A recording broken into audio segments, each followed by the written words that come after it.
Миллиардер Эдвард Монтгомери тратил целое состояние, пытаясь найти идеальную няню для своего сына. Десятки опытных воспитателей сменяли друг друга, но ребенок продолжал плакать, с трудом дышать и задыхаться прямо на глазах у всех. Ночи, проведенные в особняке на вершине холма Сан-Франциско, превращались в мучительные часы бессонницы.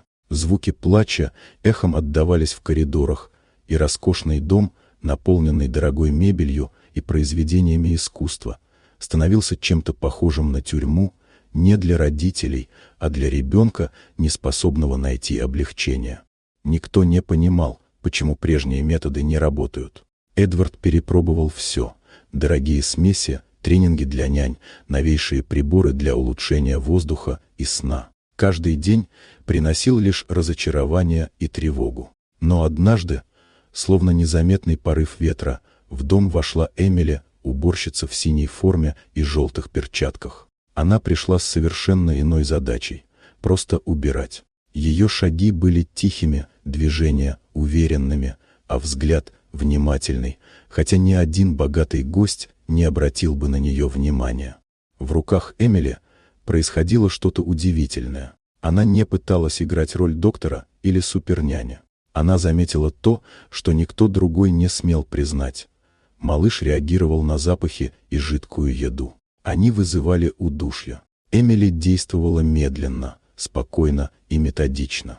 Она очистила комнату от ароматов, удалила лишние раздражители, наладила порядок и кормление, заботясь о положении ребенка во время еды. Медленно, шаг за шагом, она возвращала ему дыхание, которое казалось потерянным.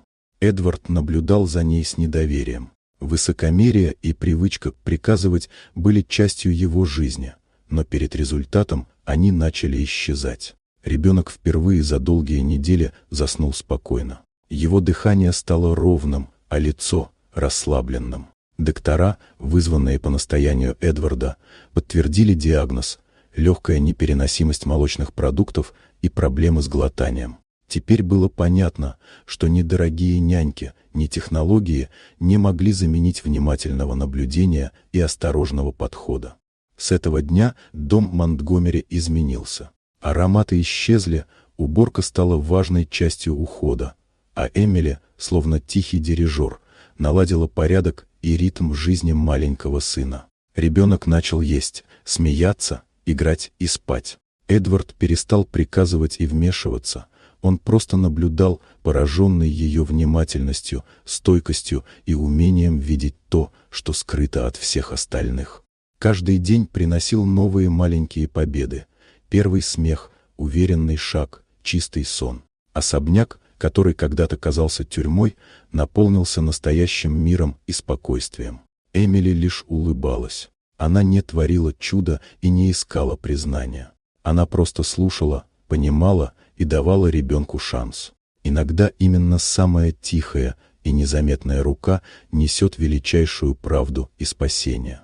Вот такая удивительная история. Дорогие друзья, если вам понравилось видео, поставьте лайк, а также подписывайтесь на канал, впереди еще много интересного.